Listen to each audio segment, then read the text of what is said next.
हाय viewers, accounting pro पे एक मरतबा फिर आप सबको वेलकम। और हम अपना जो ट्रेनिंग का सेशन है वहीं से दोबारा जोड़ेंगे जो हमने लास्ट अपनी वीडियो के अंदर जहां पे छोड़ा था। आज हम वीडियो के अंदर जो चीज डिस्कस करने जा रहे हैं वो हम रिपोर्टिंग मेन्यू के अंदर जो प्रॉफिट एंड लॉस का पोर्शन है हम उसको डिस्कस करने जाएंगे। हम देखेंगे कि प्रॉफिट एंड लॉस की जो रिपोर्ट है उसको किस तरीके से क्विक बुक्स के अंदर एक्सेस किया जा सकता है और उस रिपोर्ट को रीड करने का क्या तरीकाकार है और उसमें जो क्विक बुक्स की रिपोर्ट के अंदर जो डिफरेंट ऑप्शंस आते हैं हम उसको किस तरह यूटिलाइज कर सकते हैं। रिपोर्ट्स के अंदर अगर हम जाएंगे तो रिपोर्ट्स के अंदर हमें नीचे अगर आए तो यहाँ पे हमें नजर आता है company and financial. Company and financial के अंदर हमारे पास सबसे पहले जो रिपोर्ट आ रही है वो है profit and loss standard. Profit and loss standard पे अगर हम क्लिक करें तो हमारे पास एक सामने रिपोर्ट रन होगी जो कि एक standard profit and loss report होगी। अब जब हम इस रिपोर्ट को रन करेंगे तो हमने सबसे पहले करना क्या है कि इस रिपोर्ट की स्क्रीन को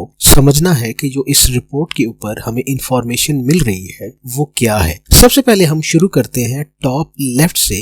तो हमें यहाँ पे नजर आ रहा है कस्टमाइज रिपोर्ट का button, comment on report, share template, memorize, print, email, excel, header footer, collapse rows, refresh.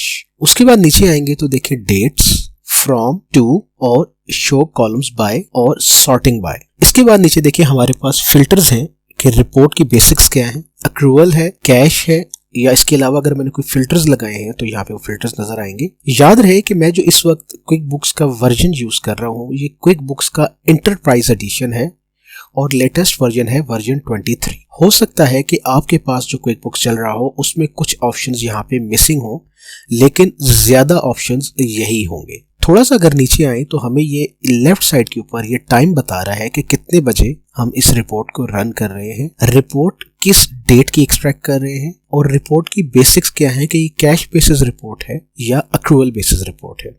अगर आपको कैश बेसिस अकाउंटिंग और अक्रूवल बेसिस अकाउंटिंग का नहीं पता तो इसी चैनल के ऊपर पीछे जाइए और कैश बेसिस अकाउंटिंग और अक्रूवल बेसिस अकाउंटिंग के बारे में काफी डिटेल में बताया हुआ है। राइट साइड पे अगर आप आए तो सबसे पहले ऊपर कंपनी का नेम आ रहा है, ये सैंपल फाइल मैंने ओपन की हुई है। उसके बाद नीचे प्रॉफिट एंड लॉस इसका हेडर है और उसके बाद वो डेट बता रहा है कि दिसंबर 1 से दिसंबर 15 तक 2027 की ये प्रॉफिट एंड लॉस रिपोर्ट है। नीचे हम आएंगे तो प्रॉफिट एंड लॉस का हमें कंटेंट नजर आएगा जिसमें सबसे पहले इनकम है यानी कि रेवेन्यू, उसमें से हमें सब्ट्रैक्ट किया है कॉस्ट ऑफ गुड्स सोल्ड और कॉस्ट ऑफ गुड्स सोल्ड के बाद ये नीचे आ रहा है ग्रॉस प्रॉफिट और ग्रॉस प्रॉफिट के बाद नीचे ऑपरेशनल एक्सपेंसेस सारे यहाँ से आप देख सकते हैं नजर आ रहे हैं और इसके बाद नीचे आपको नेट ऑर्डिनरी इनकम नजर आ रही है। इसके अलावा फिर जो अदर एक्सपेंसेस है जिसमें इंटरेस्ट एक्सपेंस है या हमें कोई अगर अदर इनकम कोई आई है वो हमें नजर आएगी और एंड पे आके हमें अपनी नेट इनकम या नेट प्रॉफिट हमें नजर आएगा। ये तो है हमारी standard profit and loss report. अब हम ये समझते हैं कि जो हमारी टॉप पे ये जो बटन्स बने हुए हैं इनका मकसद क्या है। लेफ्ट साइड पे अगर हम कस्टमाइजेशन, कमेंट और इन सब पे जाने से पहले हमारे लिए ज्यादा इंपॉर्टेंट है ये नीचे वाली चीजें जो डेट्स है। अभी हमें ये बता रहा है कि ये जो प्रॉफिट एंड लॉस रिपोर्ट हमने जो रन की है ये है दिस मंथ टू डेट, यानी कि जो हमारा करंट मंथ है उससे लेकर जो आज की डेट है ये वहां तक रिपोर्ट रन कर रहा है। दिस मंथ टू डेट का मतलब ये है कि ये दिसंबर की रिपोर्ट रन हो रही है और सिस्टम कहता है कि ये 15 दिसंबर है तो ऑटोमेटिकली इसने 1 दिसंबर से 15 दिसंबर तक की रिपोर्ट रन कर ली है। अगर मैं इसको चेंज करके ऑल करता हूं यानी कि सबसे पहला ऑप्शन लेता हूं ऑल, तो इसमें ऑल ट्रांजैक्शंस यानी कि आज तक जितना इस क्विक बुक के अंदर डाटा इंटर हुआ है उस सब का प्रॉफिट एंड लॉस ये मुझे निकाल कर दिखा देगा। इसके अलावा नीचे ये देखें टुडे, आज जो मैंने एक्टिविटी की है, this week to date, this month to date और इसी तरह फिर आपके यहाँ पे सारे ऑप्शंस अवेलेबल है। अब अगर हम यहाँ पे नीचे थोड़ा सा आए तो हमें नजर आता है this fiscal year. This fiscal year का क्या मतलब है? दिस फिस्कल ईयर का मतलब ये है कि जो आपका अकाउंटिंग पीरियड या टैक्स पीरियड आपका चल रहा है, डिफरेंट कंट्रीज में डिफरेंट तरह का अकाउंटिंग पीरियड होता है। किसी कंट्रीज में जुलाई टू जून चल रहा होता है, किसी कंट्रीज में अप्रैल टू मार्च चल रहा होता है, किसी कंट्रीज में मई टू अप्रैल चल रहा होता है, और अगर हम यहाँ हमारे पाकिस्तान में देखें तो हमारा जुलाई से जून ज्यादातर चलता है, या फिर स्पेशल टैक्स पीरियड अगर आप ले लें तो जनवरी से दिसंबर चलता है। हर मुल्क का अपना लॉ है, हर मुल्क के अपने कानून है, तो हम अपने कंट्री के हिसाब से हम देखेंगे कि हमारा फिस्कल ईयर कहाँ से स्टार्ट होता है। अब अगर आपका फिस्कल ईयर आपको सेट करना है कि आपने फिस्कल ईयर अपना कहाँ से सेट करना है, फॉर एग्जांपल अगर आप यहाँ पे दिस फिस्कल ईयर देखते हैं तो मेरे पास ये देखिए रिपोर्ट वो जनवरी से दिसंबर तक की रन कर रहा है, जनवरी से दिसंबर तक की रिपोर्ट रन कर रहा है। लेकिन प्रॉब्लम ये है कि मेरा जो फिस्कल ईयर है वो जनवरी से दिसंबर नहीं है, बल्कि वो जुलाई से जून है। तो इसको मैं कैसे ठीक करूंगा कि ये मेरा, जब मैं फिस्कल ईयर सेलेक्ट करूं तो ये मेरा प्रॉपर टैक्स ईयर सेलेक्ट करे और मुझे बताए कि मेरा इस टैक्स ईयर का ये एक्सपेंडिचर है या ये मेरा रेवेन्यू है। तो इस चीज को चेंज करने के लिए मैं क्या करूंगा कि मैं यहाँ से कंपनी मेन्यू में जाऊंगा, और कंपनी मेन्यू में जाके मैं यहाँ से माई कंपनी में जाऊंगा। मैं जैसे ही माई कंपनी ओपन करूंगा तो मेरे पास ये जो कंपनी की इंफॉर्मेशन है, जिस वक्त मैंने क्विक बुक्स में डेटाबेस क्रिएट किया था, तो ये सारी इंफॉर्मेशन सामने आ जाएगी। मैं यहाँ से एडिट करता हूँ और एडिट में जाके ये देखिए कॉन्टैक्ट इन्फॉर्मेशन, लीगल इन्फॉर्मेशन और नीचे कंपनी आइडेंटिफिकेशन और साथ ही रिपोर्ट इन्फॉर्मेशन। जब मैं इस रिपोर्ट इन्फॉर्मेशन के अंदर जाऊंगा तो मुझे देखिए यहाँ पे नजर आ रहा है फिस्कल ईयर। फिस्कल ईयर मेरा जनवरी में शुरू नहीं होता बल्कि मेरा जुलाई में शुरू होता है। इसी तरह मेरा टैक्स ईयर जनवरी में शुरू नहीं होता बल्कि जुलाई में शुरू होता है। और इस तरह जैसे ही मैं इसको ओके करूंगा और इसको मैं क्लोज करूंगा, और जब मैं अपनी रिपोर्ट अब जो दिस फिस्कल ईयर देखूंगा तो अब ये देखें मेरी रिपोर्ट खुद ब खुद जुलाई से जून की रिपोर्ट हो गई है। सो मेरा जो फिस्कल ईयर था वो पहले जनवरी से दिसंबर था, अब ये जुलाई से जून हो गया। दिस फिस्कल ईयर यानी कि जो मेरा करंट फिस्कल ईयर है, अगर मैंने इसकी रिपोर्ट लेनी है या मैंने लास्ट फिस्कल ईयर की लेनी है, तो अगर मैं यहाँ से लास्ट फिस्कल ईयर में जाऊंगा, इसको मैं क्लिक करता हूँ तो ये देखिए मेरी लास्ट फिस्कल ईयर 26 से 27 की यानी कि रिपोर्ट आ जाएगी। तो ये मेरे शॉर्टकट्स हैं कि अगर मैं डायरेक्ट क्विकली कोई रिपोर्ट रन करना चाहूँ तो मैं यहाँ से पीरियड सेलेक्ट कर सकता हूँ। इसके बाद मेरे पास ऑप्शन है फ्रॉम टू।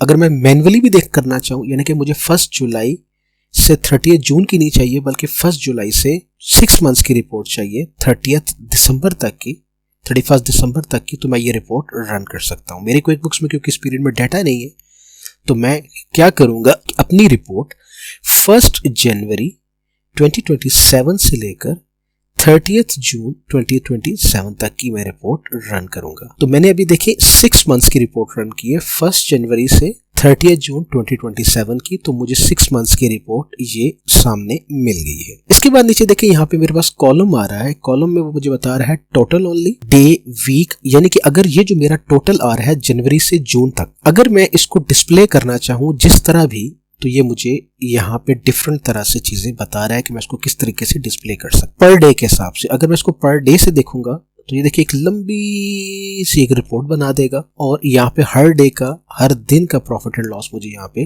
दिखाना शुरू कर देगा। अगर मैं वीक में जाता हूँ, 4 वीक में जाता हूँ, हाफ मंथ में जाता हूँ या मंथ में जाता हूँ, तो ज्यादातर मंथ में चलेंगे हम।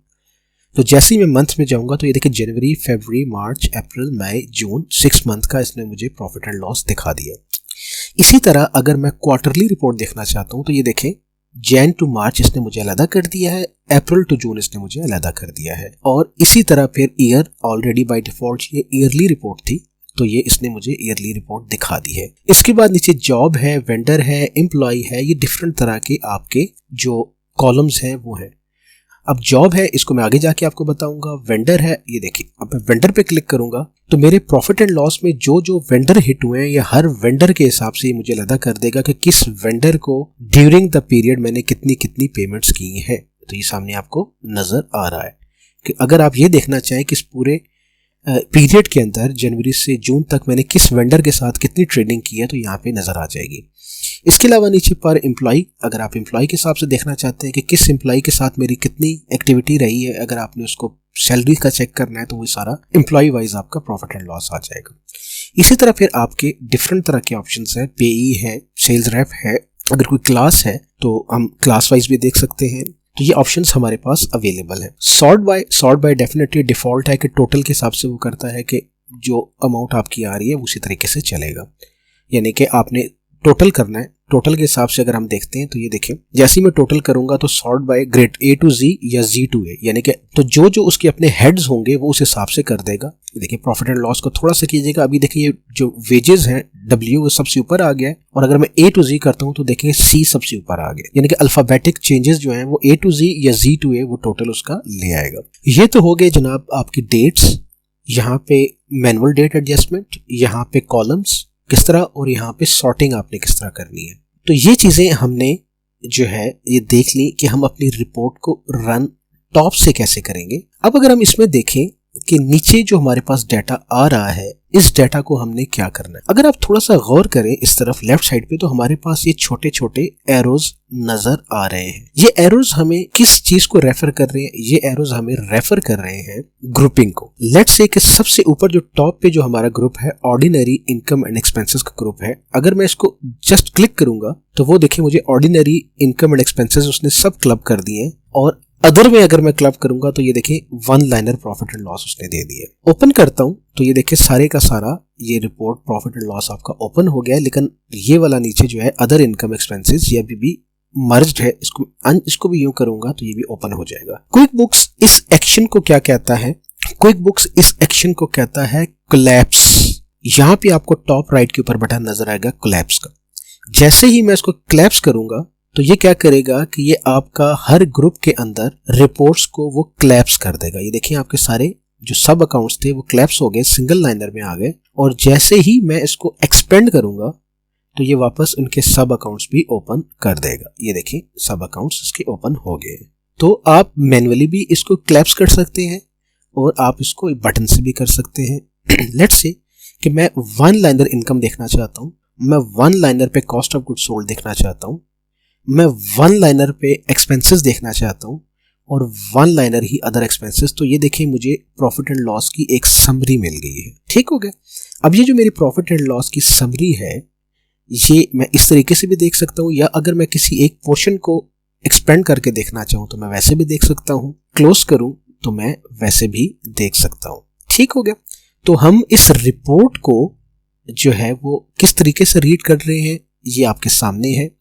इसके अलावा जो कोलैप्स से हम लेफ्ट साइड पे चलते हैं तो ये देखिए मेरे पास आ रहा है हाइड हेडर। हाइड हेडर क्या है कि जैसे ही मैं इस पे क्लिक करूंगा तो वो जो देखिए टॉप पे जो मेरा कंपनी नेम, कंपनी का रिपोर्ट की वो सारी डिटेल्स थी वो हाइड हो गई हैं, और अगर मैं शो करूंगा तो वापस वो सारा शो हो जाएगा। अब जो हमारे पास आगे ऑप्शन है एक्सेल का, इसको हम अगली वीडियो में देखेंगे कि कैसे एक्सपोर्ट करेंगे हम। ईमेल का, इसको भी हम अगले वीडियो में देखेंगे कि इसको कैसे हम ईमेल कर सकते हैं रिपोर्ट को।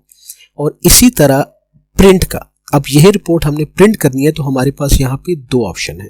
पहला ऑप्शन हमारे पास ये है कि डायरेक्ट हम इसका PDF प्रिंट कर लें, बना लें यहीं से, या हम इस रिपोर्ट को अपने प्रिंटर के थ्रू प्रिंट करें। मैं जैसे ही इसको रिपोर्ट पे क्लिक करूंगा तो ये देखिएगा कि ये मेरा जो प्रिंटिंग कंसोल होता है, यानी कि मैंने रिपोर्ट को प्रिंट करना है तो मेरे पास ये प्रिंटिंग कंसोल को ओपन कर देगा कि जो मेरे पास अवेलेबल प्रिंटर्स हैं उन पे मैं प्रिंट की कमांड सेंड कर सकता हूँ। So very easy, very quick कि आप जस्ट सिंपली प्रिंट पे क्लिक करेंगे और वो आपका प्रिंटर कंसोल सामने ओपन कर देगा। आप अपना प्रिंटर सिलेक्ट करें और सिलेक्ट करके आप उसके अंदर जो भी आपका प्रिंटर है यहाँ से आप अपना प्रिंटर सिलेक्ट करें, और उसके बाद आप अपनी रिपोर्ट का यहाँ से प्रीव्यू भी ले सकते हैं। ये देखिए आपको रिपोर्ट का प्रीव्यू दिखा रहा है कि आप इसको कैसे प्रिंट करेंगे, और यहाँ से सिंपली आप उसको प्रिंट की कमांड भेज देंगे।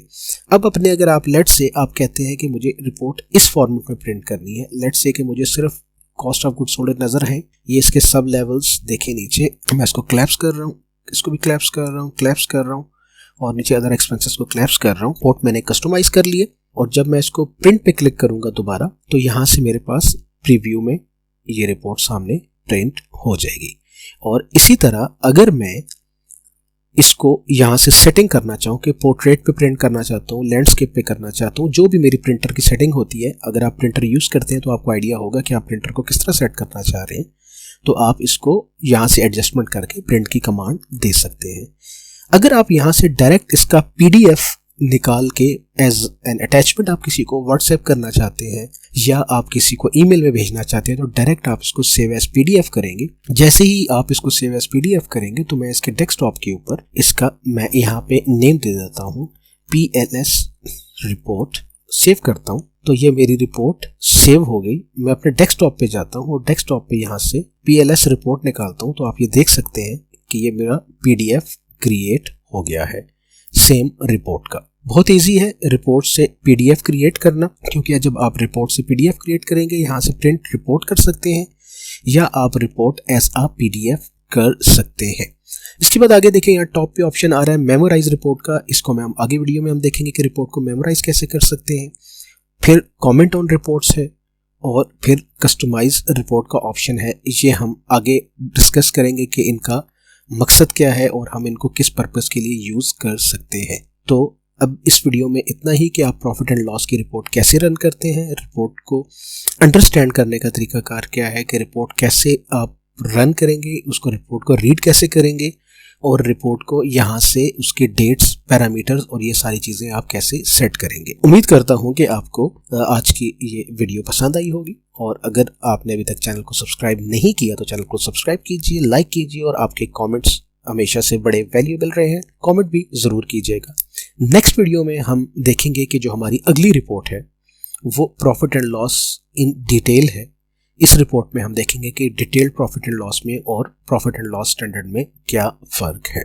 तो देखते रहिएगा अकाउंटिंग प्रो। जहां रहें खुश रहें, अपना ख्याल रखिएगा।